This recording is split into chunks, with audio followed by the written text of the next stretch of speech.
قال الذي أنزل فيه القرآن هدى للناس وبينات من الهدى والفرقان জোরে বলুন আল্লাহু আকবার। কোন সময় নাজিল হয়েছে, কোন মাসে নাজিল হয়েছে, কি জন্য নাজিল হয়েছে, কেন নাজিল হয়েছে, জবাব আছে না নাই? আচ্ছা, আজকে কিতাব নিয়ে শুধু কথা বলতে গেলে ঘন্টার পর ঘন্টা লেগে যাবে। দেখেন সূরা ইয়াসিন আমরা যখন শুরু করি তখন পাই কি ইয়াসিন ওয়াল কুরআনিল হাকীম। প্রথমে কিসের ওয়াজ? কোরআনের ওয়াজ, কোরআন সম্পর্কে কথা। সূরা রহমানে চলে যাবেন, সবাই বলেন আর রহমান আল্লামাল কুরআন খালাকাল ইনসানা আল্লামাহুল বায়ান। জোরে বলুন আল্লাহু আকবার। সূরা ইউসুফে চলে যাবেন, ইন্না আনজালনাহু কুরআনান আরাবিয়্যান লাআল্লাকুম তাআকিলুন।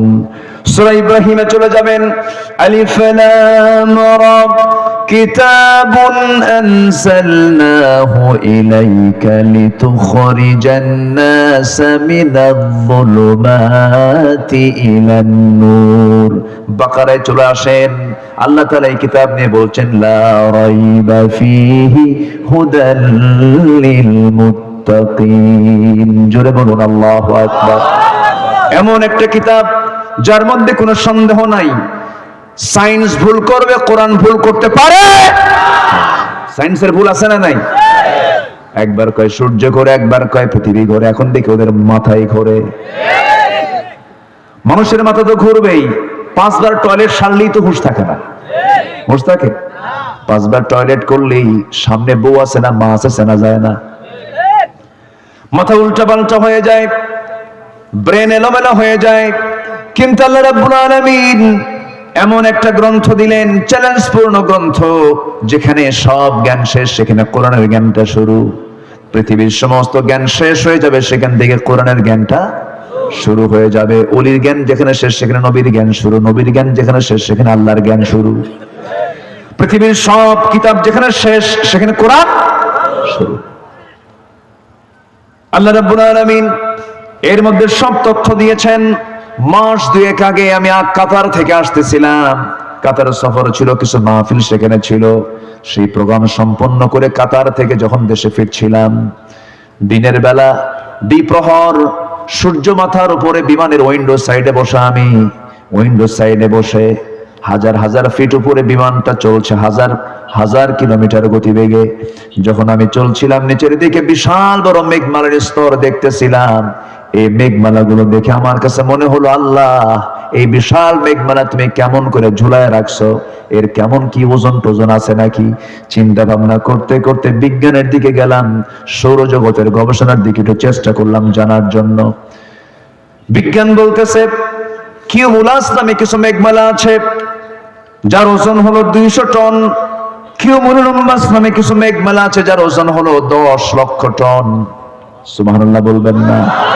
10 লক্ষ টন যদি মেঘমালার যদি ওজন হয়, আল্লাহ তাআলা এগুলো না ঝুলায় রেখে যদি ফেলে দিতেন, বিল্ডিং কে একটাও থাকতো নাকি? থাকতো কিছু?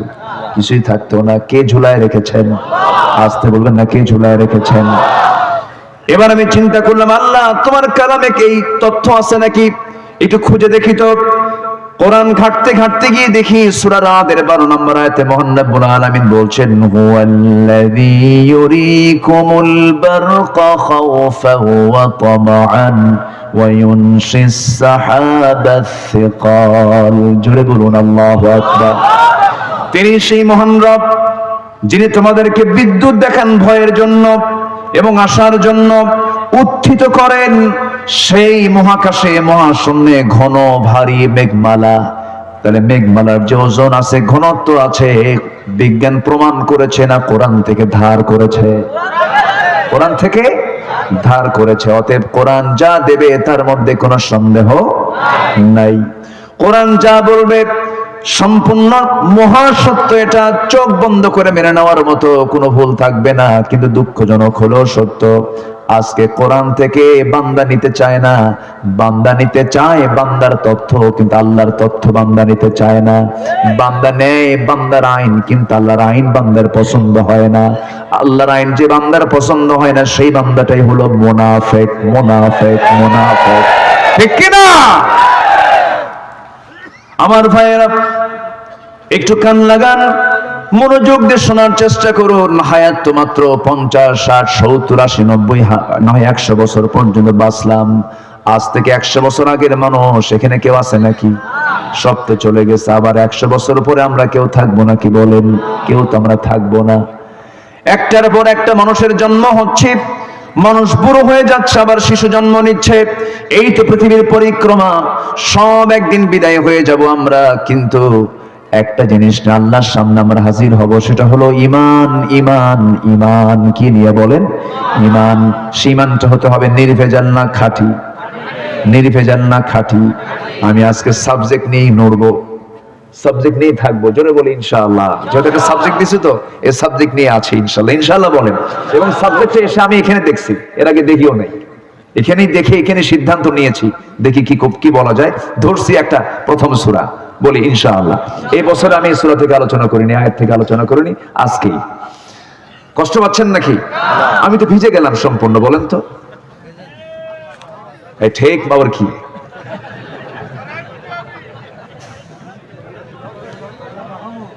কষ্ট পাচ্ছেন নাকি আপনারা?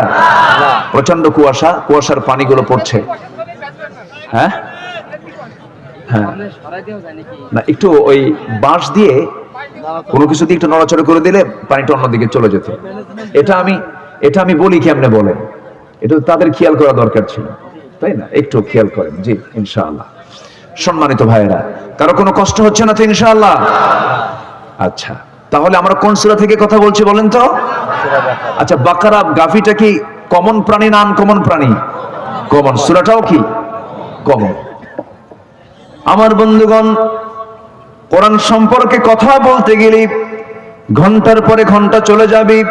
শর্ট করে আমি আয়াতটা শেষ করে দিয়ে আবার দ্বিতীয় আয়াতের দিকে আস্তে আস্তে চলে যাচ্ছি। আমরা ভেজাল ইমানদার হব না, খাঁটি ইমানদার হব। বলেন, খাঁটি ইমানদার যদি হতে চাই, আমরা খাঁটি ইমানদার হওয়ার জন্য পরামর্শ নেব কার কাছ থেকে? আসতে বলবেন না, কার কাছ থেকে?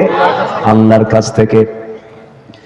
আল্লাহর কাছ থেকে আমরা খাঁটি মুমিনের কিছু পরিচয় আমরা জানতে চাবো। আমরা আল্লাহ তুমি বলেছো কোন কোন জায়গায় একটু বলে দাও তো। আস্তে আস্তে আমরা সেই সমস্ত আয়াতের দিকে চলে যাচ্ছি। এখন আমরা আরেকটা বিষয় জানবো, এই কিতাবটা কাদের জন্য? হেদায়েতের কিতাব, হুদাল লিল মুত্তাকিন, যারা মুত্তাকি। মুত্তাকি মানে হলো সেই বান্দা যে বান্দা হারামকে বর্জন করে হালালকে গ্রহণ করে, সে হলো মুত্তাকি। জোরে বলি সুবহানাল্লাহ। আবার মুত্তাকি কারা? মুত্তাকির কিছু গুণ আল্লাহ রাব্বুল আলামিন এখানে তুলে ধরেছেন। যারা পড়েন ঠোঁট মিলিয়ে বলুন, আল্লাযীনা ইউমিনুনা বিল গায়বি ওয়া ইউকিমুনাস সালাতা ওয়া মিম্মা রাযাকনাহুম ইউনফিকুন والذين يؤمنون بما أنزل إليك وما أنزل من قبلك وبالآخرة هم يوقنون জোরে বলুন আল্লাহু আকবার। ঈমানদার কারা? এক নম্বর গুণ হলো যারা অদৃশ্যের প্রতি যারা বিশ্বাস আনবে। অদৃশ্য মানে যা এই চোখ দেখতে পায় না।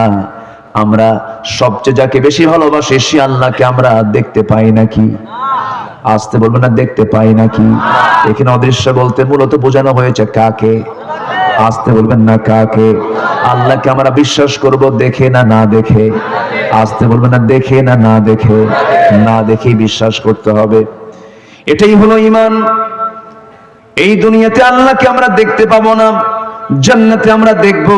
এই দুনিয়াতে তো আল্লাহকে দেখা তো দূরের কথা, আল্লাহর সৃষ্টি কিছু দেখা যায় না। যেমন আমি বিদ্যুতের পরে আমি কথা বলতেছি, সবাই শুনতে পাচ্ছেন। বিদ্যুৎ দেখতে কোন কালার? কোন আসতে কয় বিদ্যুৎ কি বলেন কালার দেখা যায়? কালো, লাল, নীল, এমন কোন কালার কি বিদ্যুতের আছে নাকি? নাই। বিদ্যুৎ দেখা যায় না, মাধ্যাকর্ষণ শক্তি দেখা যায় না, ইথার দেখা যায় না, আল্লাহর সৃষ্টি কিছু আছে দেখা যায় না কিন্তু অনুভব করা যায়। আমার বন্ধুগণ, যদি আল্লাহর সৃষ্টি যদি অদৃশ্য হয়ে থাকে কিছু, আল্লাহকে আমরা এই দুনিয়াতে অদৃশ্য, আল্লাহ তাআলা অদৃশ্য নন, তিনি অবশ্যই দেখা দিবেন। এই দুনিয়াতে দেখা হবে না, এই দুনিয়াতে না দেখলেও আমরা দেখব কোথায় বলেন? জান্নাতে আমরা দেখব। জোরে বলি ইনশাআল্লাহ, আরো জোরে বলি ইনশাআল্লাহ। নামাজ না পড়ে, হ্যাঁ নামাজ না পড়ে, এবার আল্লাহ বলছেন ওয়ায়ুকিমুনাস সালাহ। কি সুন্দর করে আল্লাহ, কত সুন্দর গাঁথনি দিয়ে আল্লাহ তাআলা কোরআন নাজিল করেছেন। জোরে বলি সুবহানাল্লাহ। ও বান্দা, তুমি আমাকে অবশ্যই জান্নাতের মধ্যে দেখতে পাবে, কিন্তু নামাজ না পড়ে নয়, নামাজ পড়ে নামাজ কায়েমের সংগ্রাম করে বান্দা তোমাকে নামাজটা পড়তে হবে রেগুলার। কিন্তু দুঃখজনক হলো সত্য, এখানে যারা বসে আছেন আমি তাদেরকে কিছু প্রশ্ন করবো, একটু উত্তরটা দিবেন। বলুন তো, আমার দেশে অমুসলিম বেশি না মুসলিম বেশি? বলেন বলেন বলেন। মুসলিম বেশি। আমার দেশে নামাজি বেশি না বেনামাজি বেশি? মুসলিম বেশি, আবার বেনামাজি। কিন্তু উচিত ছিল কি মুসলিমও বেশি নামাজিও বেশি। তাহলে কি মিল আছে নাকি? মিল তো নাই। আমার বন্ধুগণ, তাহলে মিল যদি না থাকে তাহলে সেটা খাঁটি না ভেজাল? বলেন, খাঁটি না ভেজাল? তাহলে আমরা কিসের সাগরে আছি বলেন? কিসের সাগরে বলেন? ভেজালের সাগরে। একটু কান লাগান। জীবনে বহু ঘটনা শুনেছি, এই দেশের সমস্ত শ্রোতা ওয়াজ শুনে শুনে সব মুখস্থ। কে না জানেন বদরের কথা, কে না জানেন উহুদের কথা, কে না জানেন আইয়ুবের কথা, কে না জানেন ইউনূস আলাইহিস সালাতু ওয়াস সালামের কথা। ইউনূস কিসের পেটে ছিলেন? শোনেন তো, সবাই তো জানেনি। আমি আজকে একটু বিবেককে নাড়া দেওয়ার জন্য কিছু কথা বলতে এসেছি, একটু কান দিয়ে শুনবেন। আমার বন্ধুগণ, আমরা ইমানদার হতে চাই, ভেজাল না খাঁটি? খাঁটি ইমানদার কি বেনামাজি হয় না নামাজি হয়? বলেন, কি হয়? নামাজি হয়। নামাজি হতে হবে, এক নাম্বার আমাকে নামাজি হতে হবে। আবার নামাজির মধ্যে আবার ভেজাল নামাজিও কিছু আছে। আল্লাহ রাব্বুল আলামিন ভেজাল নামাজির পরিচয় কোরআনে আছে না নাই বলেন? ফাওয়াইলুল লিল মুসাল্লিন আল্লাযীনা হুম আন সালাতিহিম সাহুন আল্লাযীনা হুম ইউরাউনা ওয়া ইয়ামনাউনাল মাউন। জোরে বলুন আল্লাহু আকবার। ওই সমস্ত ভেজাল মুসল্লির জন্য ধ্বংস, ওই সমস্ত ভেজাল মুসল্লির জন্য ওয়াইল। যারা লোক দেখানো নামাজ পড়ে, নির্বাচন চলে আসে আলহাজ নাম লাগায় নেয়, নির্বাচন চলে আসে মাথায় টুপি দেয়, পাগড়ি দেয়, সবকিছু লাগায়, হাতে তসবিহ নিয়ে বান্দার কাছে এসে বলে, ভাই আমি বড় বুজুর্গ, কিন্তু বুজুর্গ তো সে হলো বেজির পায়খানা। আছে না নাই?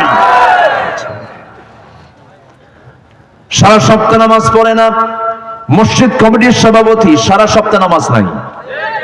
খাঁটি না ভেজাল মুমিন? খাঁটি না ভেজাল? সারা সপ্তাহ নামাজ পড়ে না, শুক্রবারে মসজিদে না আসলে তো পদ থাকে না, পদ রক্ষা করার জন্য মসজিদে চলে আসে। আল্লাযীনা হুম ইউরাউন। ওই সমস্ত মুসল্লির জন্য ওয়াইল, যারা লোক দেখানো নামাজ পড়ে, মানে পদ ঠিক রাখার জন্য নামাজ পড়ে। আছে না নাই?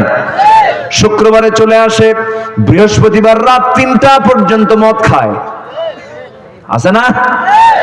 রাত 3টা পর্যন্ত মদ খায়া চোখটা লাল বানায়া পরের দিন 12:30টার দিকে উঠে মসমসে লুঙ্গি পরে, খদ্দরের পাঞ্জাবি পরে নামাজে চলে গেল। নামাজে গিয়ে মসজিদে বসলো। ইমাম সাহেব হঠাৎ করে আয়াতের মধ্যে বলে ফেলেছেন, লা তাকুলুর রিবা দাফাম মুদাআফা। চক্রাকারে সুদের কারবার করো না, সুদ খেও না। এইদিকে যিনি সেক্রেটারি মহোদয়, তিনি আবার সুদখোর। এবার খতিব ওয়াজ করতে নিয়ে, খতিব খুতবা দিতে নিয়ে যখন তাকাইছে, সেক্রেটারির দিকে নজর দিয়া যখন তিনি আয়াতটা বলতেছেন, সেক্রেটারি বড় মাইন্ডে লাগছে। নামাজ শেষে সেক্রেটারি বলতেছে, হুজুর সুদের বিরুদ্ধে কোরআনে ওয়াজ আমি জানি, আপনি সুদের বিরুদ্ধে ওয়াজ করছেন, তাও ভালো কথা, কিন্তু ওয়াজ করলেন কিন্তু আপনি আমার দিকে ছায়া থেকে ওয়াজ করলেন কেন? কি কথা কি বুঝতেছেন? আমার বন্ধুগণ, এই নোংরামিগুলো আজকে আছে না নাই বলেন? আসতে বলবেন না, আছে না নাই? মসজিদ মডেল হওয়া দরকার না, মুসল্লি মডেল হওয়া দরকার। আমার নবীর মসজিদ ছিল পাকা না কাঁচা? আর ইমান ছিল পাকা। সাহাবা একরাম নামাজ পড়তেন, বালুগুলো কপালে লেগে থাকতো, ঘেমে ঘেমে যেতেন সাহাবীরা। গরম আবহাওয়া মক্কার, মদিনার। আমার নবীজির মসজিদ ছিল দুজন এতিমের কাছ থেকে কিনে নেওয়া ছোট্ট মসজিদ। এই মসজিদ আজকে এসি আলা হয়ে গেছে, পাকা মসজিদ হয়ে গেছে, মাল্টি স্ট্রিট বিল্ডিং হয়ে গেছে। লক্ষ লক্ষ মুসলমান গিয়ে নামাজ পড়ে, সেখানে আজান হয়। কিন্তু বেলাল যে আজান দিয়েছেন, সাহাবীরা যে কাঁচা মসজিদে নামাজ পড়েছেন, সেই নামাজের আজানের প্রাণ কি আজকের আজানে নামাজে আছে? আসতে বলবেন না, আছে নাকি? আমার নবীজি নামাজ পড়েছেন কাঁচা মসজিদে, খেজুর পাতার বানানো বেড়া, উপরের ছাউনিটাও খেজুর পাতার বানানো, কাণ্ডটাও খেজুর পাতা, খেজুরের গাছ দিয়ে, সেই কাণ্ড দিয়ে খেজুরের সেই ভিত্তিটা রচনা করা হয়েছে। সেই জায়গায় আজান দিয়েছেন কালো বেলাল, বেলাল বিন রাবাহ রাদিয়াল্লাহু তাআলা আনহু। এত কালো, ঘন কালো মানুষ এখানে একজনও নাই। দেখতে কোনো সৌন্দর্য তার বাহ্যিক ভাবে ছিল না। পৃথিবীতে তিনটা কালো, কিন্তু আল্লাহ তাদের দিলটা করেছেন অনেক ভালো। এর মধ্যে বেলাল একজন, লোকমান একজন। লোকমানের নাম শুনেন নাই? যদিও নবী নন, নবুয়ত দেন নাই তাকে, কিন্তু তিনি পেয়েছেন হিকমত। কি পেয়েছেন বলেন? হিকমত। ওয়ালাকাদ আতাইনা লুকমানাল হিকমাতা। আল্লাহ তাআলা নবুয়ত দেন নাই, কিন্তু তাকে হিকমত দিয়েছেন। ওমাই ইউতিল হিকমাতা ফাকাদ উতিয়া খায়রান কাসীরা। আমার বন্ধুগণ, সেই কালো লোকমান, কালো বেলাল, আর একজন সাহাবী কালো ছিলেন, নবীজির খুব পছন্দের সাহাবী সাদ রাদিয়াল্লাহু তাআলা আনহু। এই কালো মানুষগুলো যদিও কালো ছিলেন, কিন্তু আল্লাহর কাছে দারুণ দামি ছিলেন, খুব মর্যাদাবান ছিলেন। আমার নবীজি বেলালকে খুব পছন্দ করতেন। এজন্য ইমামের পরে কিসের পদ বলেন? মসজিদ ইমামের পরে কিসের পদ বলেন? মুয়াজ্জিনের পদ। আমার নবী ছিলেন মদিনার ইমাম, আর মুয়াজ্জিনের পদ দিয়েছেন, পদ পেয়েছেন কোন লোকটা বলেন? কোন লোকটা বলেন? নবীজি হচ্ছেন বিশ্বের সেরা সুন্দর মানুষ। বিশ্বের সেরা সুন্দর মানুষ হচ্ছেন আমার নবীজি। তার মতো সুন্দর সুপুরুষ পৃথিবীতে আর কোনোদিন আসবে না। আম্মা জান আয়েশা বলেন, আল্লাহর পয়গম্বর ইউসুফকে দেখে যে যুগের নারীরা লেবু কাটতে নিয়ে হাত পর্যন্ত কেটেছিল, তারা যদি একটাবার আমার রাসূলকে দেখতে পেত, তারা তাদের শুধু হাত নয় কলিজা টেনে ছিঁড়তো। নবীজির দেখা থেকে তারা কখনো চোখ ফিরাতে পারত না। জোরে কোন সুবহানাল্লাহ। সেই বিশ্বের সেরা মানুষ, সেরা সুন্দরের পাশে রাসূল কোন সুন্দর মানুষকে মনোনয়ন দিলেন না, চেহারা দেখে দিলেন না, তাকওয়া দেখে দিলেন। হুদাল লিল মুত্তাকিন, মুত্তাকি তাকওয়া দেখে দিলেন। বেলালকে মুয়াজ্জিন বানায়া দিলেন, বেলালকে মুয়াজ্জিন বানায়া দিলেন। নেলসন ম্যান্ডেলাকে আমরা বর্ণবাদী বৈষম্যের নেতা বলি, অথচ তার ১৫০০ বছর আগে আমার নবীজি নিজে ইমাম হয়ে বেলালকে মুয়াজ্জিন বানায়া বর্ণবাদী বৈষম্য দূর করে দিয়েছেন। বর্ণবাদী বৈষম্যের নেতা কেউ না, মুহাম্মদ সাল্লাল্লাহু।